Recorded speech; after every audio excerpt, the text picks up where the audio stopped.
No puedo dejar de alegrarme y decirles que estoy contento, feliz por participar explicando la palabra, esta palabra que nos llena el alma de gozo, de vida. Estamos en el libro profético de Apocalipsis, que voy a insistir, Apocalipsis es un libro, no es carta, es un libro sobre la segunda venida de Cristo, cuando Él ya viene a establecer su reino. Ya la iglesia fue levantada en otro momento, pero aquí estamos hablando de la segunda venida de Cristo, específicamente cuando hay aquella gran batalla contra los ejércitos del anticristo, la victoria de Cristo y el establecimiento de su reino, que viene acompañado de una cantidad extraordinaria de sucesos en la tierra. De tal manera que entonces, pues tengo que leer el capítulo 13 de Apocalipsis. Le voy a leer, por supuesto, no todo el capítulo.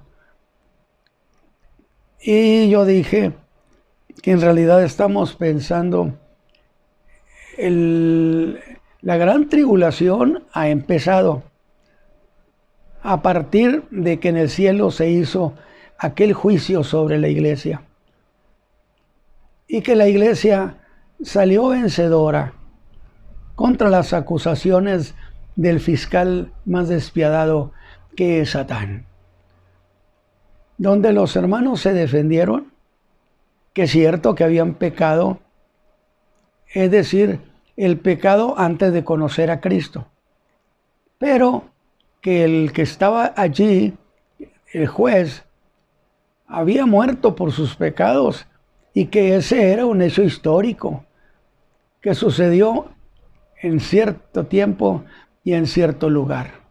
Satán fue derrotado y no había manera de que él echara por tierra esa defensa que la iglesia que estaba siendo juzgada lo había vencido. Y siempre me han preguntado, pero ¿por qué la iglesia tiene que ser juzgada si ya fue perdonada? Sí, pero la iglesia no ha sido llevada a ningún juicio oficial, para que usted haga la diferencia. Pero en este caso de Apocalipsis 12, hay un juez, hay un pueblo que está siendo acusado y hay un fiscal acusador. Este es un juicio oficial. Y entonces en ese juicio oficial que presentó esta primera acusación, Satán fue derrotado y ya no podía hacer ninguna alegata. Pero luego habló de los pecados de los creyentes después de que se han convertido. O sea, lo que llamamos cómo vive la vida cristiana. Y el diablo dice, cierto que los perdonaron, pero ustedes, después de haber sido perdonados, ustedes volvieron a pecar en eso que han llamado su vida cristiana. Y aquí están los expedientes. De nuevo, los hermanos apelaron al perdón que Cristo, el que había muerto por los pecados, y que ellos Él los había acompañado ante el Padre como abogado. Si alguno hubiere pecado, abogado tenemos para con el Padre, a Jesucristo el justo. Y lo volvieron a derrotar. Y entonces eso causó un gran conflicto en el cielo, donde Satán, que un tiempo tuvo la oportunidad de entrar a esas mansiones eternas, gloriosas, ahora fue expulsado, él y su ejército, y fueron expulsados no a los aires, fueron expulsados a la tierra. De tal manera que esto es una cuestión interesante y precisamente coincide, lo menciono, porque coincide que cuando Satán es arrojado, dice que venía con grande ira y que el griego usa una palabra que significa que el que viene resoplando. Usted ha oído esa idea, por supuesto, cuando alguien resopla lo que llamamos bufa, aún cuando vemos un toro así, bufaba. Entonces el diablo viene con un odio, es increíble. Creo que es un odio que nunca había manifestado. Y entonces en la tierra, en el capítulo 12, lo dividimos, ya se ha hecho el juicio de la iglesia.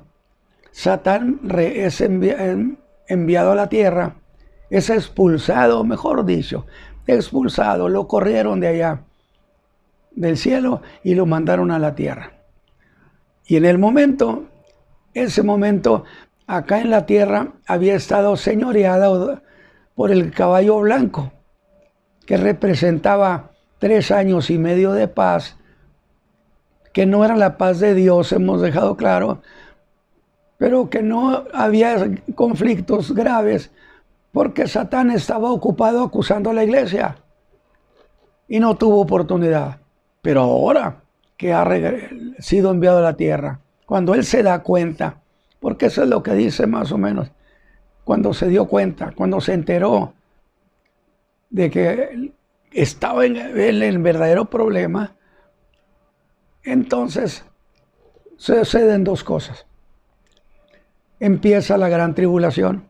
Esto sí es los 3 años y medio que faltan de esa semana 70 de Daniel 9, que tanto se ha dicho, esta es la semana 70, que es la última semana que falta por cumplirse y que tiene que ver solo con Israel y con Jerusalén. 70 semanas están determinadas sobre tu pueblo, Israel, y tu santa ciudad. Digo, para que nadie se apunte a decir, somos nosotros. No, no, no. Es clarísimo. 70 semanas están determinadas sobre tu pueblo, Israel, tu santa ciudad, Jerusalén. Eso es claro. Yo creo que es muy fácil, se entiende que se está tratando de un pueblo histórico, Israel. Y cuando el diablo es expulsado y está en la tierra, entonces ejerce una persecución violentísima, que Daniel 12 dice, un tiempo de persecución, tiempo terrible, cual nunca ha habido. Un tiempo que Israel no ha experimentado hasta el día de hoy, a pesar de todo. Y ahí aparece el caballo bermejo. Ahora sí, no está el caballo blanco, empieza el tiempo del caballo bermejo, que es propiamente el que marca el principio de la gran tribulación. A ver, déjeme recordarle. Cuando se dice gran tribulación, casi siempre se piensa en 7 años. Pero realmente han sido 3 años y medio de paz, que no es la paz de Dios, sino la ausencia de Satán, para activar esos rencores. 3 años y medio que ha habido en la tierra, no ha habido conflictos grandes, ni mucho menos, pero cuando aparece el Satán en la tierra y es representado por el caballo bermejo, es el momento cuando, puedo decirle, se da el banderazo para que empiece la gran tribulación. Los últimos 3 años y medio que faltan de cumplir en esa última semana profética. Semana profética que, insisto, tiene que ver solamente con Israel y con la santa ciudad. Cuando menos el ángel así lo dijo, 70 semanas están determinadas, establecidas, sobre tu pueblo. ¿Quién? Pues Israel, si Daniel era de israelita. Y sobre tu santa ciudad, ¿cuál? Pues Jerusalén. Entonces ya tenemos un bosquejo de la infraestructura que iba a ser dominante en esta historia.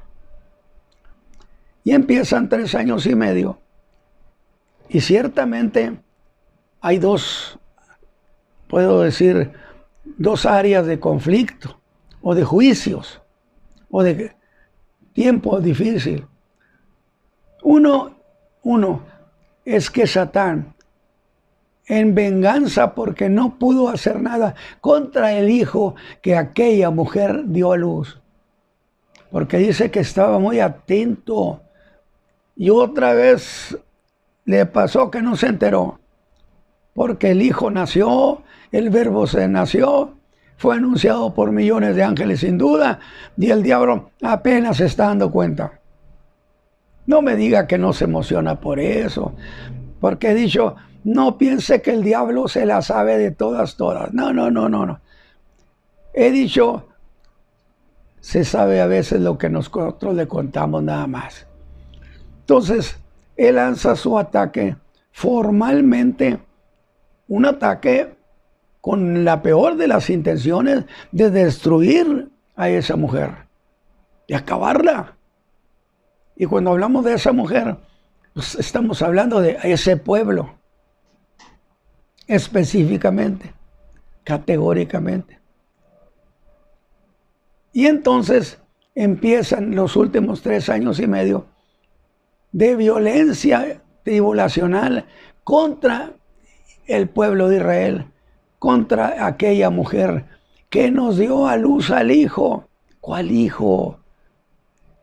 Pues dice que ese hijo habría de gobernar el mundo con vara de hierro.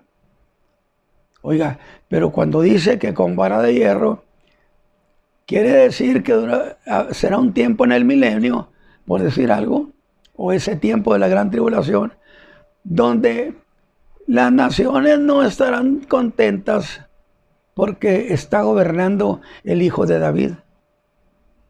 Usted dice, pero ¿dónde dice eso? Bueno, al decir que los gobernaría con vara de hierro, implica que no fueron cosas de obediencia voluntaria.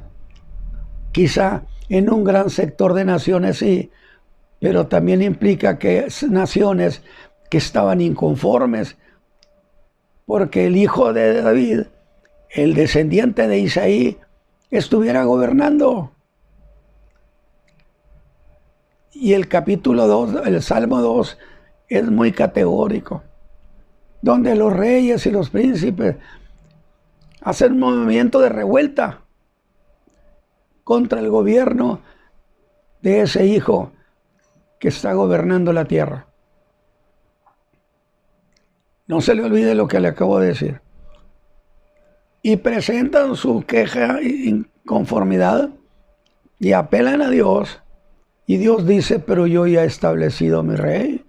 Lo he puesto ahí en Sión, que es Jerusalén. Y entonces va a haber 3 años y medio de un tiempo durísimo, cual nunca ha habido sobre la tierra. Tiempo de aflicción, cual nunca ha habido, le dijo el ángel a Daniel.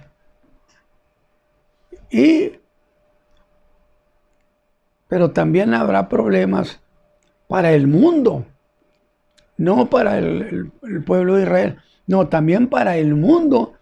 Pero en el primer caso es Satán el que hace la operación persecutoria sobre la mujer que dio al hijo. Y su indignación es que el hijo ya está sentado allá con el padre, gobernando, reinando, de tal manera que también encontramos que las naciones no de esa mujer, no descendientes de esa mujer, de ese pueblo, no. Estamos hablando del mundo no israelita, no hebreo, cuando menos en lo que estimamos que significaría esa declaración. De tal manera que Dios envía juicios sobre la tierra, juicios que vienen contra el mundo entero. Ya no necesariamente tienen que ser de aquella mujer, no tiene que ser descendiente de ella. Son ajenos completamente a los descendientes de esa mujer, pero sin embargo son sujetos de castigo, pero esto es por parte de Dios. Entonces tenemos dos fuentes. Una, por parte de Satán, durante la gran tribulación, persiguiendo a la mujer. ¿Qué es lo que le molestó? Que no pudo hacer nada contra el hijo. Digo, porque el hijo lo derrotó en toda línea. Y gracias a Dios. Gracias a Dios por esa victoria del Hijo de Dios. Y luego, tenemos ese otro problema de los juicios que vienen sobre la tierra y que no son necesariamente cosas de iniciativa satánica, pero que sí son castigos que vienen del Altísimo. Y entonces se hace la operación de la gran tribulación sobre la mujer que dio a luz el hijo, sobre ella y sobre su descendencia, definitivamente. Pero Dios tiene preparado todo para conservarle la existencia, para conservarle la vida. Es muy interesante. Y aquí la Biblia es muy clara que el que desarrolla una operación protectora es el arcángel Miguel, que está por los hijos de tu pueblo, dijo el ángel. O sea, las defensas que se hacen por este pueblo, está el arcángel Miguel involucrado. Él es el que hace la defensa. Me interesa mucho ese detalle, es precioso. Y entonces yo no puedo decirle cuánto tiempo ha corrido en ese tiempo de cuando empieza la gran tribulación. Puede ser de inmediato, junto con el versículo 13 del capítulo 12. Puede ser. Sin embargo, en ese momento, el apóstol Juan dice, yo estaba presente ahí. Y nos cuenta una versión que me justifica que yo lea pasaje de Apocalipsis capítulo 13. Y fíjese lo que dice. Yo me paré sobre la arena del mar y vi una bestia subir del mar. Digo, son una visión, por supuesto, que tenía 7 cabezas y 10 cuernos. Aunque sean 7 cabezas, pero era una sola bestia. Y si yo lo traduzco y digo, representan 7 imperios, sí, pero son un solo sistema de Satán, que quería establecer su reino en la tierra. 7 cabezas y 10 cuernos. Y sobre sus cuernos 10 diademas, que son sin duda 10 reinos o 10 reyes. Y sobre sus cuernos 10 diademas, y sobre las cabezas de ellos nombre de blasfemia. Que yo hice una precisión que quiero remarcarla para que usted la tenga presente. El anticristo no es plenipotenciario. ¿Por qué? Porque allá por el capítulo 17 usted encuentra que hubo una rebelión contra el gobierno del anticristo. ¿Y cómo está eso? Bueno, no vamos a entrar mucho a este detalle, y ahí entraremos en su momento. Pero resulta que esos 10 tuvieron que darle su apoyo a la bestia, al anticristo. Lo que quiere decir, pues será muy anticristo y lo que usted quiera, pero no es plenipotenciario. Porque todopoderoso solo Dios. Que Satán le otorgó cierto poder al anticristo, eso es bíblico. Pero Satán tiene poder, sí tiene poder, claro que sí. No es propio, pero no es propio ese poder. Sencillamente, Dios le otorgó cierto grado de poderío a Satán, con el derecho de ejercerlo. Por supuesto, porque Dios lo autorizó. Pero además, Satán tiene sabiduría, pero sabiduría que no es suya, sabiduría que es de Dios y que le otorgó en la misma calidad que le permitió y le otorgó poder, le otorga sabiduría a Satán. De tal manera que establecimos omnipotente, todopoderoso, toda sabiduría, solo el Altísimo. Satán, sí, Satán tiene un poder, por supuesto. Por eso hablamos de que Cristo lo venció en una verdadera batalla impresionante en el Monte Calvario. Y lo dejó en vergüenza en público, dice el escritor de los Hebreos. ¿Cómo me gusta ese pasaje? Que lo dejó en vergüenza pública. Y esto implica que ciertamente, si ese poder y esa sabiduría es exclusivamente de propiedad divina, propiedad de Dios, llegará un momento, y la Biblia lo enseña en Isaías, donde el Señor habrá de recoger ese poder que le otorgó y esa sabiduría que le otorgó. Ahora imagínense lo que eso implica. Que en un momento dado se quede sin poder, para no poder. Se va a sentir, se va a ver como un guiñapo.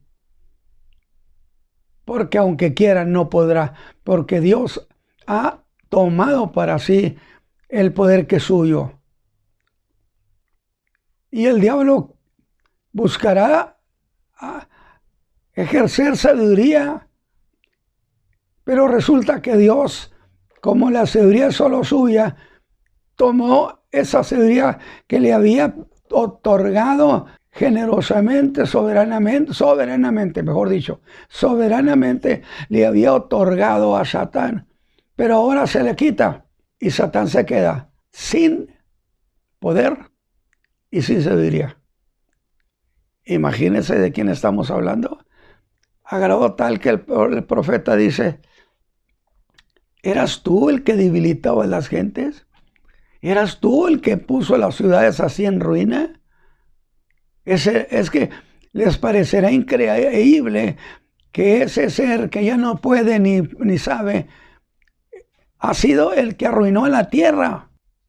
Y entonces Juan está diciendo: es que yo me paré sobre la arena de la mar y vi una bestia subir del mar.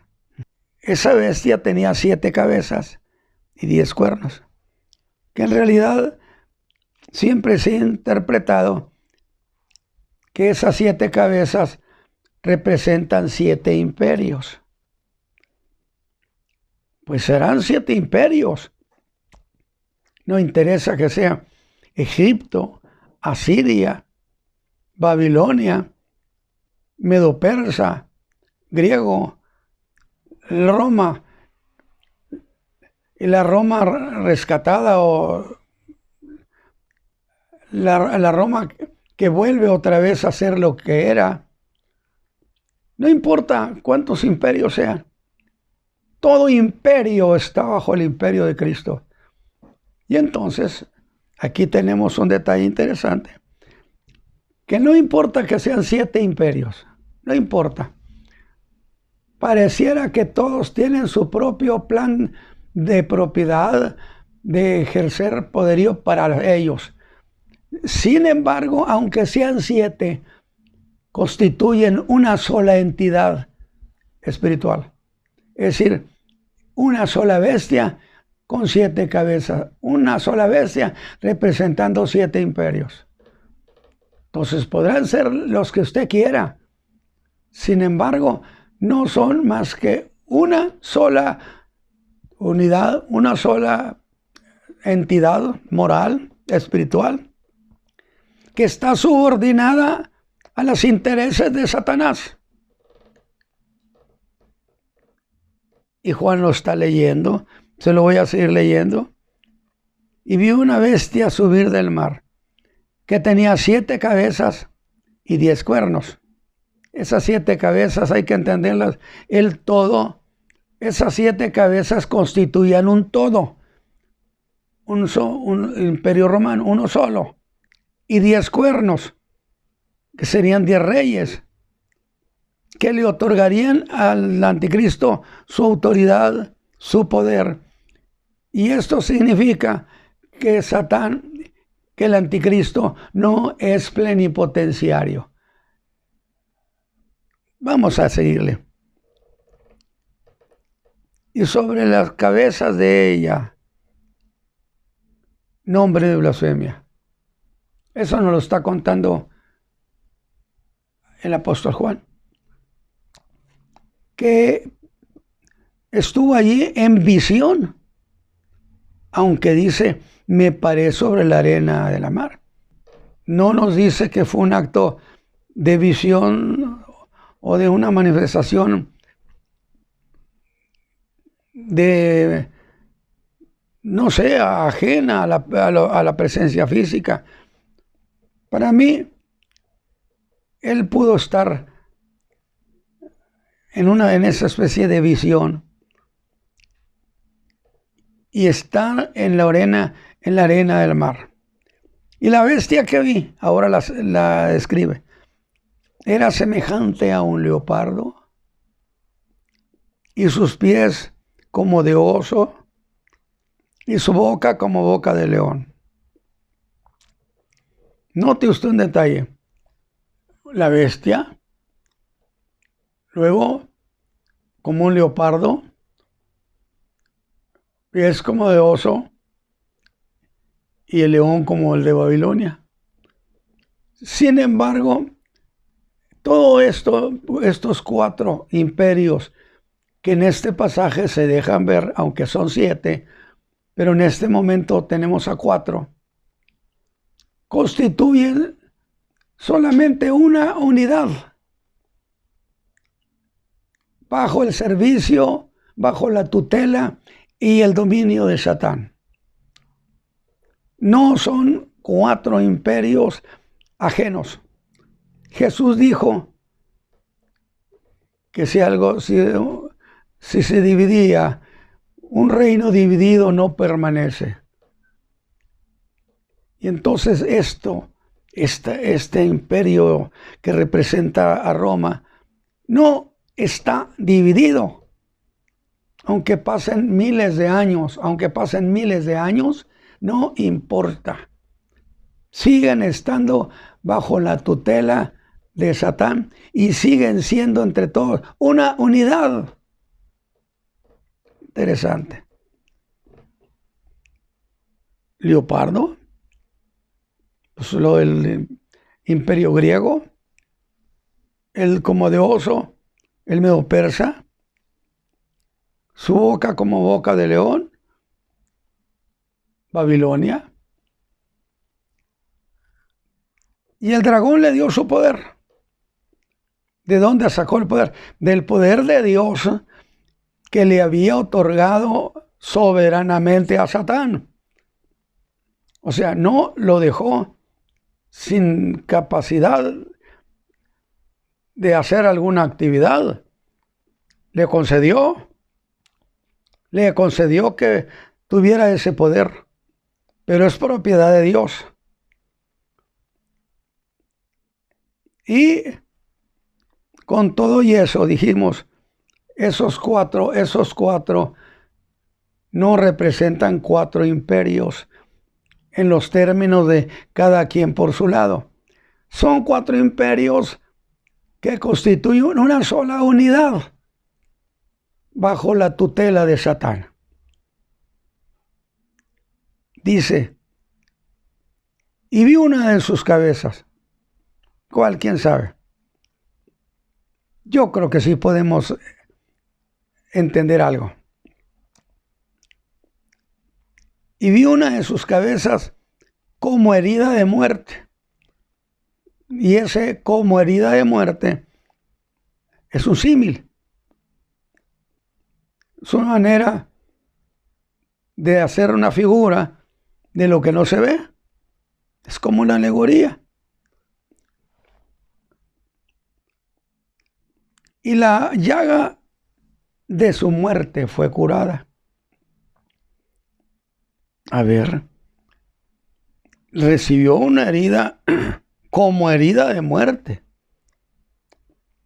O sea, notoriamente una herida bastante grande, amplia, violenta, para producir la muerte. Pero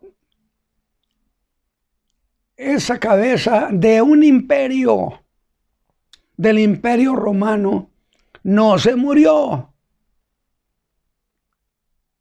Consecuentemente, pues el imperio romano tiene que tener existencia todavía. Digo, porque si no se murió. Ahora, eso que estoy diciendo, de que el imperio romano todavía tiene existencia, ¿acaso Cristo ya vino? Sin embargo, en el capítulo 2 de Daniel, es muy interesante que dice que vio una estatua representada en esos 4 últimos imperios: Babilonia, Medo-Persa, Grecia, el imperio de Alejandro y el imperio romano. Sin embargo, Juan estaba viendo esa imagen, pero también vio una piedra que no estaba siendo cortada con mano, que evidentemente es la persona de Cristo, no cortada con mano. Ella vino y golpeó a la estatua, la golpeó en sus piernas, le golpeó en lo que era y la hizo polvo. Oiga, si Roma, en el carácter de imperio y lo que el imperio significaba para el mundo, si no existe, ¿a quién entonces le va a dar el golpe la piedra no cortada con mano? Pues necesariamente para que le golpeen a Roma sus piernas tiene que existir, porque no se golpea lo inexistente. Qué precioso detalle. Entonces, eso nos dice que es muy consistente la idea. Esta herida de muerte resulta que no se murió, sino que fue sanada de esa herida. Y eso es muy interesante para decir, Roma no ha muerto ni murió. Roma, en el carácter del imperio y lo que significaba para las naciones del mundo, sigue vigente. Eso es lo que estamos planteando. Sigue vigente. Y si usted me dice es que no está vigente, pues ¿a quién golpeó la piedra? ¿A lo inexistente? No podríamos decir esa barbaridad, porque la piedra golpeó al imperio romano y junto con él golpeó a todos los imperios, lo que quiere decir que todos los imperios estaban subsumidos propiamente en lo que era el imperio romano. Había tomado a todos los imperios y los había integrado en su constitución. ¿Cómo siente usted, hermano? ¿Cómo se siente? Yo digo, a mí se me hace delicioso, pero delicioso. Yo estoy feliz esta tarde, estoy feliz de la tarde y quiero que usted también. Solamente estoy haciendo un bosquejo. Dice, y el dragón le dio su poder y su trono. Pero mire lo que dice, y grande potestad. O sea, Dios le otorgó a Satán un gran poderío. Exhibió un trono. Y vi una de sus cabezas como herida de muerte. Y la llaga de su muerte fue curada. ¿Qué es lo que dijimos? Los muertos no sanan. Los muertos se quedan allí, tranquilitos. Pero esta que fue herida como de muerte, no quedó en la tumba, sino que dice que fue sanada. Y si fue sanada, es porque nunca ha dejado de existir. Si no, ¿cómo podríamos dar interpretación a esto? Y una de sus cabezas como herida de muerte, pero una de sus cabezas, pues ¿qué clase de, qué son esas cabezas? Bueno, esa bestia de 7 significaba el conjunto de los imperios. Pero cada imperio tenía un área de cobertura y dominio. Y el imperio romano, pues estaba también, tenía en su base en Roma, tenía lo que es la Roma occidental. Mientras que lo que estaba acá en Constantinopla, que acá se acabó o que fue vencida en 1453, esa viene siendo el Imperio Romano Oriental.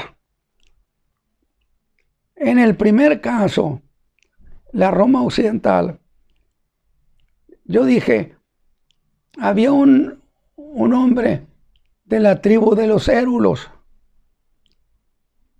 y él llegó a ser funcionario del Imperio Romano, llamado Odoacro. Pero este Odoacro llegó un momento cuando le quitó el trono, por así decirlo, al emperador de Roma. Entonces, él se hizo el gobernante de la parte occidental del Imperio Romano. Entonces, yo no sé si usted pueda decir, pues cuántas cosas cambiaron con eso de que Odoacro, que era de los Érulos, venció a la Roma occidental, ¿sí? ¿Qué cosas cambiaron que pudiéramos llamar, oye, esto sí fue una herida de muerte, porque era para que la Roma occidental desapareciera, pero no desapareció? Es decir, en términos de existir, lo que ella había representado en los imperios, o en todas esas 7 cabezas, en esas 7 regiones, donde la suma de ellas era precisamente el Imperio Romano. Yo espero ir explicando de manera apropiada. Y entonces, sí se puede decir, porque Odoacro en realidad era parte de las tribus bárbaras del norte. Pero ahora es el rey de Roma. ¿Fue acaso esa la herida de muerte? No se lo puedo decir así con certeza, pero es muy interesante que en ese golpe que le dio Odoacro al emperador, lo quitó del imperio. Pero él siguió gobernando en el imperio. Luego le quitó el imperio, pero no desapareció el imperio. Entonces ahí hablamos de una Roma que ya no es, pero que volverá a ser. Ya no es, ¿por qué? Porque la herida estuvo bastante grave. Pero si es sanada, entonces volverá a ser. Esa idea téngala en su corazón. La Roma que ya no era, pero que volverá a ser. ¿Cuándo? Ese es el asunto que estamos precisamente tratando. Voy a seguir leyendo.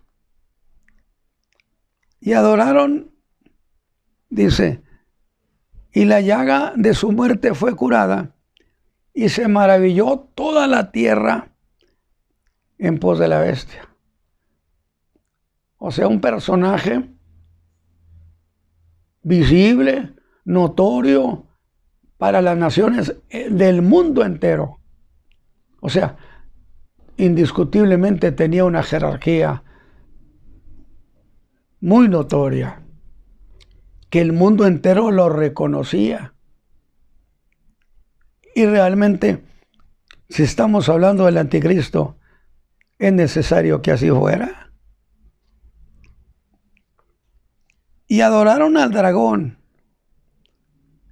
que había dado la potestad a la bestia. O sea, puede ser en el término de el imperio romano, pero puede ser también en términos de el hombre que era el anticristo. Lo vamos a ir desglosando. Y adoraron a la bestia. Y adoraron al anticristo, diciendo, ¿quién es semejante a la bestia? ¿Y quién podrá lidiar con ella? Ese término de adoraron a la bestia, por supuesto que no estamos pensando en que la gente al dirigirse al que era el anticristo, le iban a dirigir en esos términos de vengo a ver la bestia. Por supuesto que esta es una representación profética. ¿Quién es semejante a la bestia? ¿Y quién podrá lidiar con ella? Y le fue dada boca que hablaba grandes cosas y blasfemias. Y le fue, ándele, revise esto. Y le fue dada potencia de orar 42 meses. Que si son meses, por ejemplo, en el calendario hebreo, son meses de 30 días. Por consecuencia, estaríamos hablando de 3 años y medio. 42 meses. Y se creció. Y abrió su boca en blasfemias contra Dios, para blasfemar su nombre y su tabernáculo y a los que moran en el cielo. Le fue dado hacer guerra contra los santos y vencerlos. Y también le fue dada potencia sobre toda tribu y pueblo, lengua y gente y nación. Y todos los que moran en la tierra le adoraron, cuyos nombres no están escritos en el libro de la vida del Cordero, el cual fue muerto desde el principio del mundo. Mire, Cristo murió desde el principio del mundo. Ciertamente no en los términos nuestros, pero quiere decir que el proyecto divino fue decidido en Dios desde antes de la fundación del mundo, dando por hecho que el Hijo se entregaba por los pecados del mundo. Si alguno tiene oído, oiga el que lleva en cautividad va en cautividad, el que a cuchillo matare, es necesario que cuchillo sea muerto. Aquí está la paciencia y la fe de los santos. Es la primera bestia. Es la primera bestia esta, que es el anticristo, pero que es parte del imperio del anticristo, del imperio de Satán. A ver, de nuevo, estoy aclarando, esa bestia era el imperio romano, proféticamente. Pero esa bestia también era un líder, aunque aquí habla de un sistema representado en esa cabeza, en ese liderazgo, esa cabeza. Y que puede ser a ese sistema que correspondía a esa cabeza, fue herida. ¿Bajo qué condición? Lo estaremos viendo, por supuesto. Herida de muerte. Pero al mismo tiempo representaría un líder, aunque es en conjunto los 7 imperios, es el gobierno de Satán. Después vi otra bestia que subía del mar y tenía 2 cuernos semejantes a los de un cordero.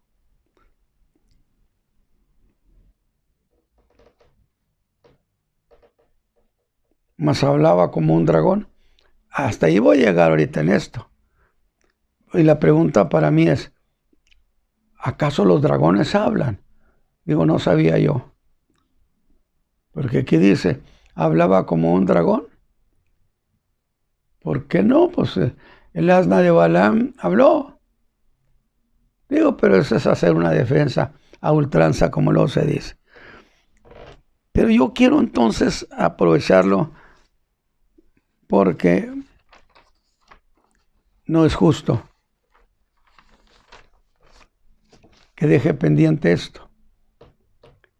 Yo expliqué sobre Roma, no sobre el imperio por el momento, sino sobre Roma, la ciudad que fue fundada en 753 por Rómulo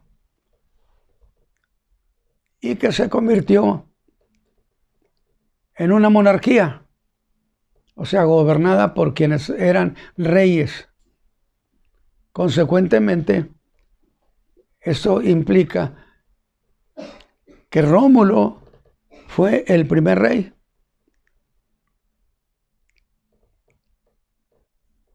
Y desde el 753,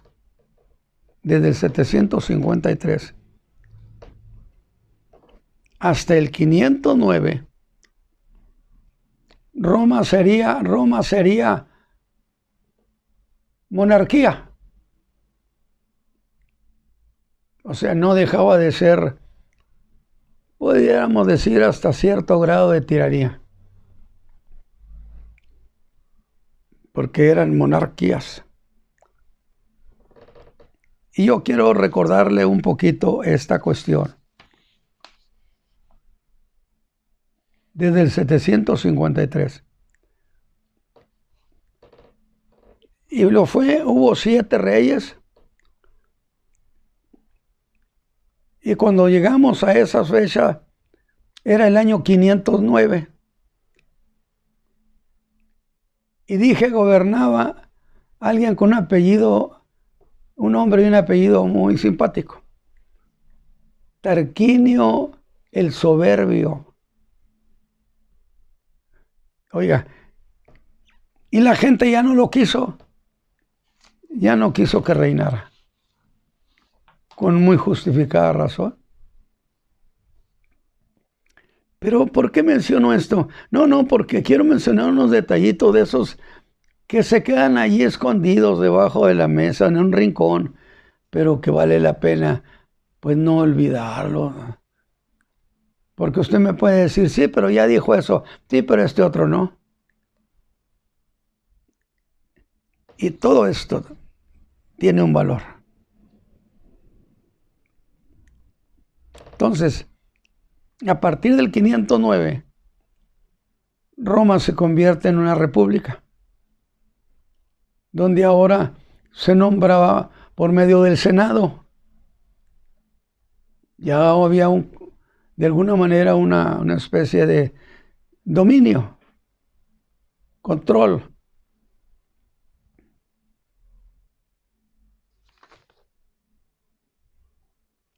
Sin embargo,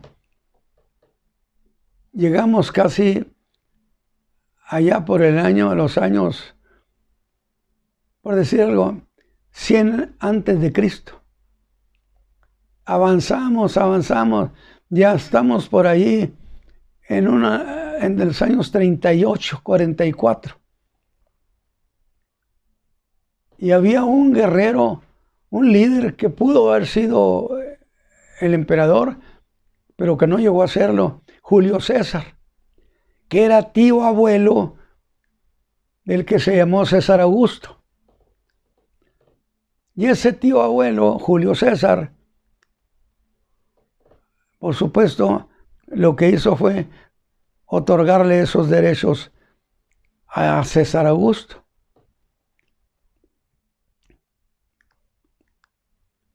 De tal manera que allá por el año 27,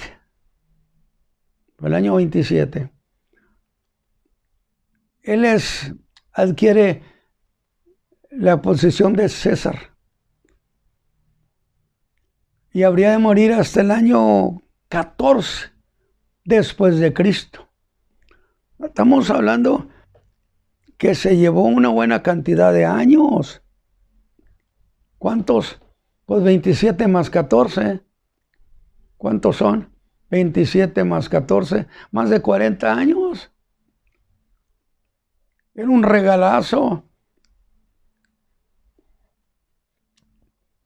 Ese César Augusto viene siendo el que, junto con su hermano y otro, hicieron una especie de, no sé, recuerdo exactamente si se llamaba triunvirato.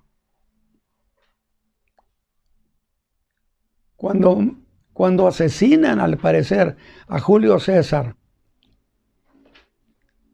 se hace una rebelión con su hermano y en un combate su hermano es vencido y se suicida.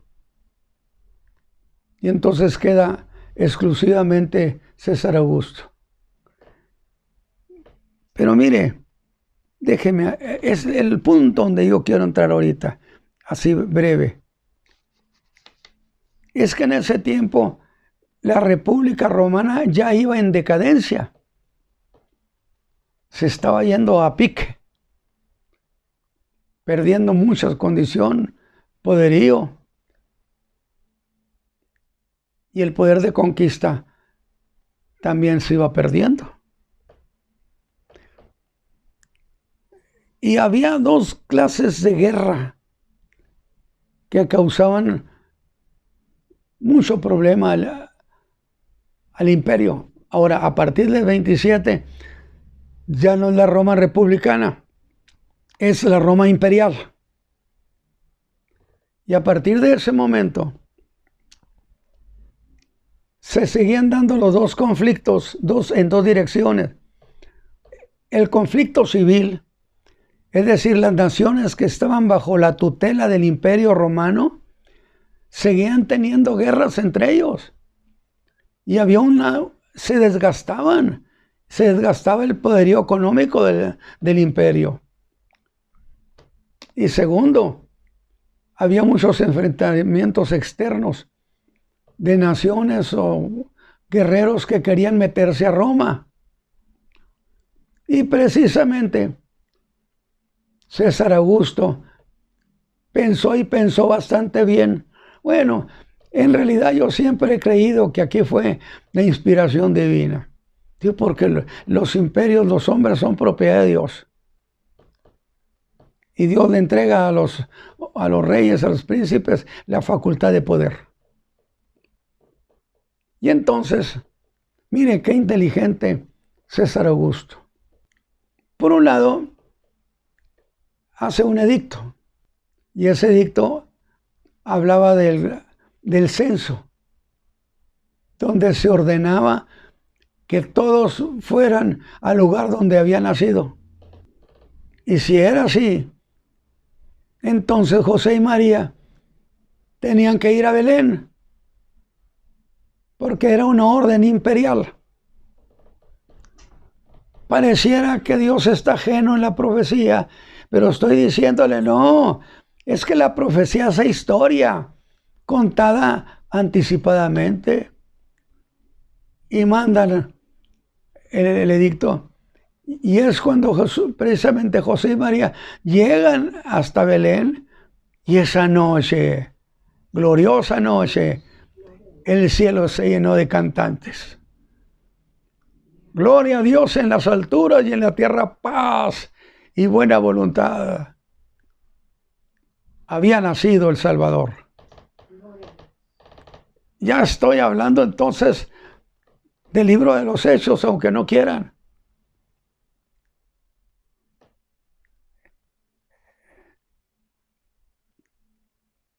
De tal manera que ordena, ahí es una orden, ordena que se acaben los conflictos civiles.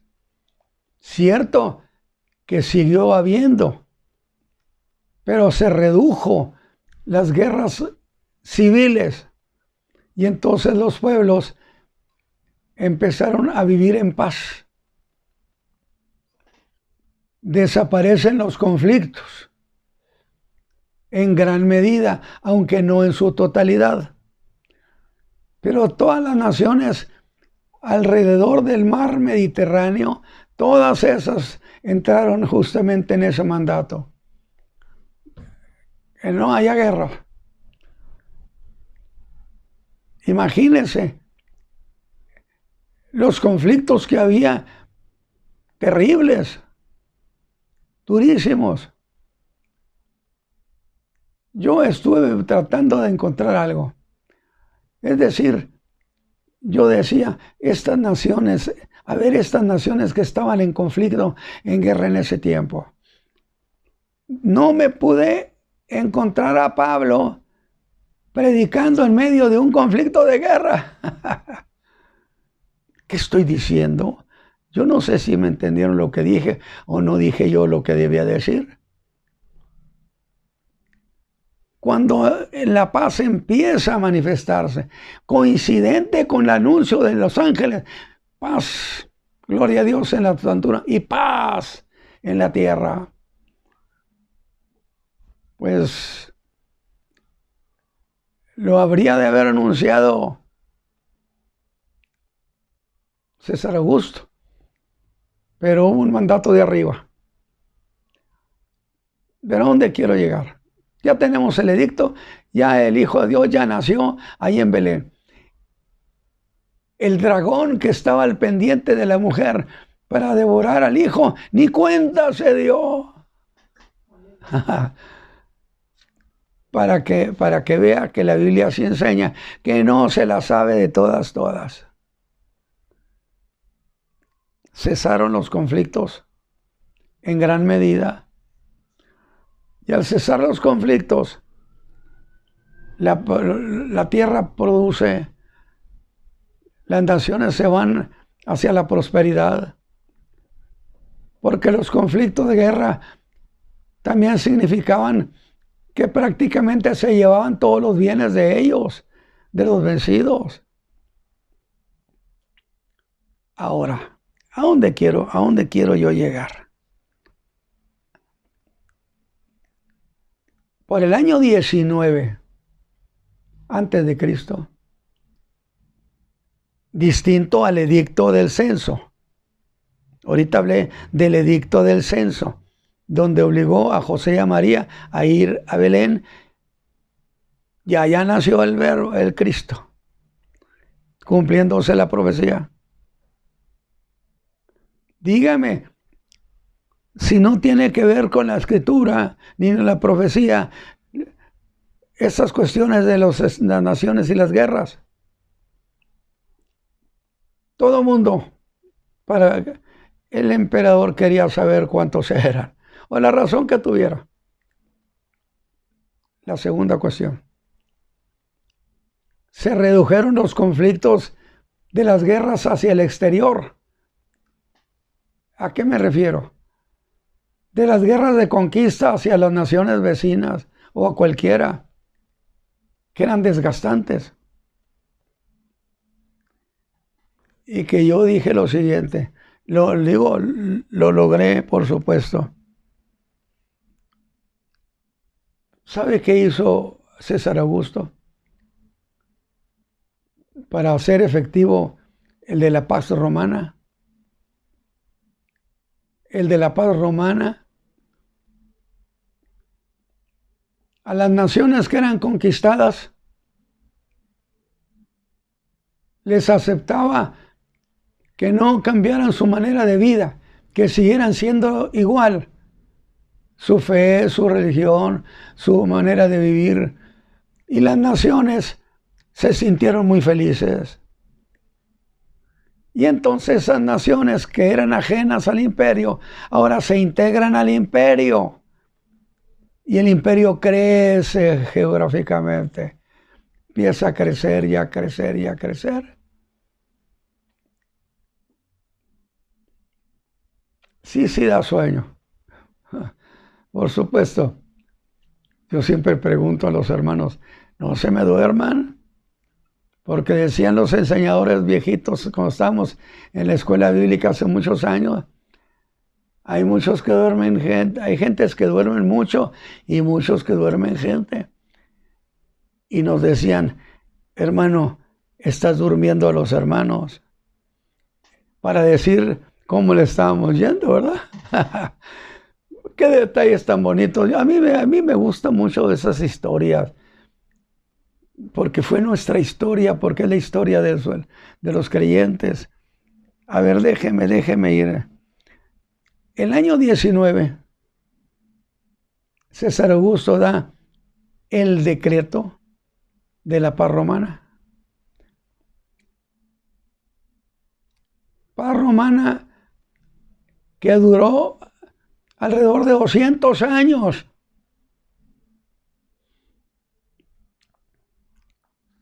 Yo no sé qué piensa usted, pero a mí se me hace lindísimo eso. Amén. Decretó la paz. Si eran naciones constantemente en guerra, en muerte, las familias perdían sus familiares, sus esposos, sus hijos. Las naciones lloraban las guerras.